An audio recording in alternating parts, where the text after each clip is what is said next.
मेरा नाम है रिंकी वाजपेयी और आप देख रहे हैं FSC न्यूज। आपको बताते चलें, एनडीए में ऊपर भले सब कुछ ठीक लग रहा हो, लेकिन अंदर ही नीतीश कुमार ने नरेंद्र मोदी और भाजपा को बुरी तरीके से फंसा दिया और अकेले मोदी को नहीं फंसाया, चिराग पासवान, जीतन राम मांझी को भी फंसा दिया है।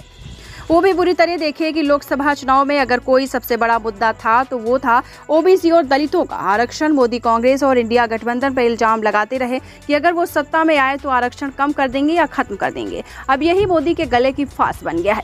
समय का चक्का ऐसा घूमा कि नीतीश कुमार के हाथ में अब वो चाबी आ गई जो नरेंद्र मोदी को लट्टू की तरह नचा सकती है, क्योंकि नीतीश ने तेजस्वी के साथ सरकार चलाते हुए आरक्षण की वो सीमा बढ़ाई थी, उसे पटना हाईकोर्ट ने रद्द कर दिया। आपको याद हो तो नीतीश तेजस्वी की सरकार ने 2 अक्टूबर 2023 यानी गांधी जयंती के दिन जाति गणना की सर्वे रिपोर्ट सार्वजनिक होने के बाद शिक्षण संस्थानों और सरकारी नौकरियों में SST, OBC और EBC यानी पिछड़ा या महापिछड़ा को मिलने वाला आरक्षण 50% से बढ़ाकर 65% कर दिया था। EWS कोटे का 10% मिला दीजिए तो रिजर्वेशन का दायरा पहुंच गया था 75%। इसके लिए बाकायदा विधानसभा में प्रस्ताव लाया गया था, लेकिन इसे हाई कोर्ट में चुनौती दे दी गई। याचिकाकर्ता ने दलील दी है कि रिजर्वेशन इन कैटेगरी की आबादी के बजाय इनके सामाजिक और शिक्षा में पिछड़ेपन पर आधारित होना चाहिए। बिहार सरकार का फैसला संविधान के अनुच्छेद 16(1) और अनुच्छेद 15(1) का उल्लंघन है। अनुच्छेद 16(1) राज्य के तहत किसी भी कार्यालय में रोजगार या नियुक्ति से संबंधित मामलों में सभी नागरिकों के लिए समानता का असर प्रदान करता है और अनुच्छेद 15(1) किसी भी प्रकार के भेदभाव पर रोक लगाता है। हाईकोर्ट ने इस दलील को सही माना। देखिए, रिजर्वेशन का दायरा बढ़ाते हुए नीतीश कुमार ने कहा था कि बिहार में अति पिछड़ों की आबादी 36% है, पिछड़ों की आबादी 27% है, लेकिन मतलब OBC 7 से 13.63% हो गया है।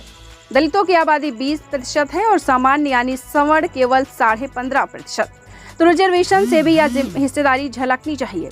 मुख्यमंत्री नीतीश कुमार ने 7 नवंबर 2023 को विधानसभा में इसकी घोषणा की थी कि सरकार बिहार में आरक्षण के दायरे को बढ़ाएगी, 50% से बढ़ाकर इसे 65 या ऊपर ले जाएंगे। सरकार कुल आरक्षण को 60% से बढ़ाकर 75% पर ले जाएगी। मुख्यमंत्री के ऐलान के तुरंत बाद कैबिनेट की मीटिंग बुला ली जाती है और 2.5 घंटे के अंदर कैबिनेट ने इस प्रस्ताव पर मुहर लगा दी।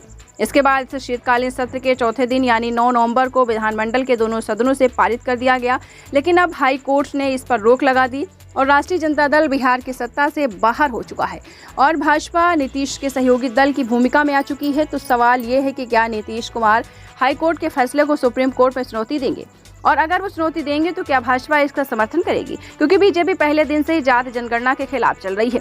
एक बार तो उसने सुप्रीम कोर्ट में लिखकर भी दे दिया, लेकिन कुछ ही घंटे बाद वो हलफनामा वापस लेना पड़ा। एक अनुमान यह भी है कि कहीं नीतीश कुमार खुद ही इसे ठंडे बस्ते में न डाल दें। हालांकि इसकी उम्मीद बहुत कम है, क्योंकि बिहार में विधानसभा के चुनाव होने वाले हैं। दूसरे, इससे पिछड़े या पिछड़ों महादलितों में नीतीश कुमार की साख प्रभावित हो, इसलिए नीतीश कभी ऐसा नहीं चाहेंगे। लेकिन भाजपा यह कभी नहीं चाहेगी कि नीतीश कुमार इस पर आगे बढ़ें, क्योंकि इससे उनका सम्मान वोट बैंक पूरी तरीके से बिदक जाएगा और बीजेपी के आगे कुआं और पीछे खाई वाली स्थिति हो गई है।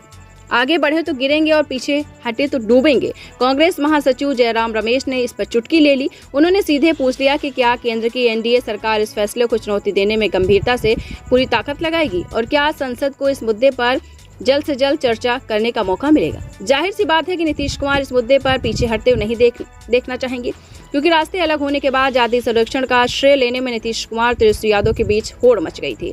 तेजस्वी को पहली बार इस मुद्दे पर बढ़त बनाने का मौका मिल रहा है। दूसरी बार नीतीश लंबे समय से पूरे देश में कास्ट सेंसस यानी जाति जनगणना की मांग करते रहे। यानी याद कीजिए, 22 अगस्त 2021 को जाति जनगणना की मांग को लेकर नीतीश कुमार बिहार के 10 राजनीतिक दलों के नेताओं के साथ प्रधानमंत्री नरेंद्र मोदी से मिलने दिल्ली पहुंच गए थे। सीएम नीतीश कुमार ने खुद चिट्ठी लिखकर पीएम नरेंद्र मोदी से मुलाकात का वक्त मांगा था और मोदी ने केवल 4 दिन बाद मिलने के लिए भी बुला लिया था। अब मजबूरी में मोदी ने मुलाकात तो कर ली, लेकिन केंद्र सरकार लोकसभा के मानसून सत्र में ही केंद्रीय गृह राज्य मंत्री नित्यानंद रॉय से जाति जनगणना नहीं कराने की घोषणा कर चुकी थी।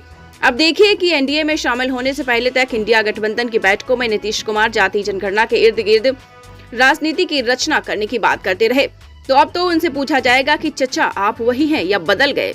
निश्चित तौर पर जेडीयू के सांसद और अब तो मंत्री भी हैं, ट्रेजरी बेंच पर बैठेंगे तो पूछा जाएगा कि अब तो आप देश की सत्ता में हैं, तो आप देश में जाति जनगणना कब करने वाले हैं, या फिर वैसे ही लगातार पोपी बजाया करते थे। इसकी शुरुआत होगी पटना हाईकोर्ट के फैसले को सुप्रीम कोर्ट में चुनौती देने से। क्योंकि देखिए, जब बिहार में जाति सर्वेक्षण का फैसला किया गया था तो उसकी भी हाईकोर्ट में चुनौती दी गई थी, लेकिन नीतीश सरकार ने सुप्रीम कोर्ट तक पुरजोरी से लड़ाई लड़ी और गिनती के हक में फैसला लेने में सफल रहे। और अब अगर वो सुप्रीम कोर्ट नहीं जाते हैं तो उनकी पूरी राजनीति पर सवाल उठ जाएंगे। कहा जाएगा कि उन्होंने मोदी के चरणों में अपने आप को न्यौछावर कर दिया। समझिए कैसे नीतीश मोदी के लिए मुसीबत बन गए। अगर सुप्रीम कोर्ट से फैसला दलितों, पिछड़ों, आदिवासियों, गरीबों को 75% आरक्षण के खिलाफ आया तो क्या होगा? तब नीतीश कुमार पर दबाव बनेगा कि आप आरक्षण के बढ़े हुए दायरे पर सुप्रीम कोर्ट के फैसले को पलटने के लिए संविधान संशोधन करवाए। देखिए, अगर सरकार आरक्षण की सीमा बढ़ाने के प्रस्ताव को संविधान की 9वीं अनुसूची में शामिल कर लेती है तो खेल पलट जाएगा। इसके लिए राज्य सरकार को अपना बिल केंद्र के सामने पेश करना होगा और अगर केंद्र इसे संविधान की 9वीं अनुसूची में रख लेता है तो इस फैसले को न्यायिक समीक्षा से सुरक्षा मिल जाएगी। मतलब कोर्ट में इसकी कोई समीक्षा नहीं हो पाएगी, अदालत की समीक्षा से परे हो जाएगा। मामले से ये नीतीश की बहुत बड़ी जीत मानी जाएगी और ओबीसी के चैंपियन हो जाएंगे। लेकिन क्या नीतीश ये करवा पाएंगे और क्या मोदी नीतीश के आगे इतना झुकने को तैयार होगी? देखिए, झुके या ना झुके, लेकिन नीतीश पर उन्हें झुकाने का दबाव केवल आरजेडी, कांग्रेस या समाजवादी पार्टी जैसी पार्टियों की तरफ से नहीं होगी, जीतन राम मांझी और चिराग पासवान जैसे नेताओं की तरफ से भी होगी, एकनाथ शिंदे की तरफ से होगी और जो इससे पीछे हटेगा उसे मोच आना तय है।